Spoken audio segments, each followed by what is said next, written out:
Ok, ក្នុង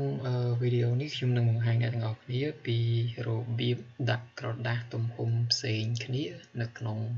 document តែមួយក្នុង Microsoft Word ឧទាហរណ៍ដូចជានៅក្នុងករណីនេះទំព័រទី1គឺជាក្រដាសបញ្ឈរទំហំ letter ហើយនៅក្នុងទំព័រទី2គឺជាក្រដាសផ្ដេក letter ទំព័រទី3ក្រដាសបញ្ឈរ letter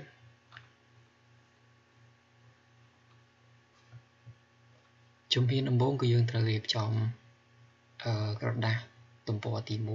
1ដោយចូលទៅ layout តមក click លើប៊ូតុងមួយនេះដើម្បីយក page setup window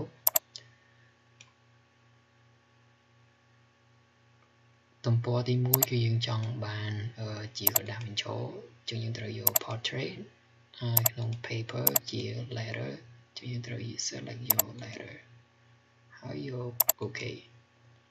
នេះគឺជាទំព័រទី1 letter និងជាក្រដាសបញ្ឈរអញ្ចឹងខ្ញុំនឹងបង្កើតទំព័រទី2ដើម្បីបង្កើតទំព័រទី2យើងអាចចុច Control Enter បង្កើតបានទំព័រទី2ក្នុងទំព័រទី2នេះគឺខ្ញុំចង់ដាក់វាជាប្រភេទក្រដាស letter ហើយ date អញ្ចឹងយើងចូលទៅក្នុង layout ចុចលើ page setup ហើយយើងជ្រើសរើសយក letter ក្នុង paper margins យើងចង់ដាក់វាជា landscape ហើយត្រង់ផ្នែកនេះ apply to យើងត្រូវរើសយក this point forward and then បន្ទាប់មកយើងយក OK អញ្ចឹងយើងនឹងបាន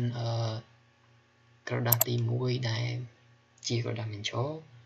និងក្រដាសទី2ដែលជាក្រដាសផ្ដេកអញ្ចឹងបើយើង click Control Enter ដើម្បីបង្កើតទំព័រមួយទៀតនៅក្រដាសយើងនឹងជាក្រដាសផ្ដេកហើយជា letter អញ្ចឹងដើម្បីបដូរវាទៅជាក្រដាសបញ្ឈរវិញគឺយើងចូលទៅក្នុង layout page setup ជ្រើសរើសយក portrait ហើយយក this point forward ត្រង់ផ្នែក apply to and then OK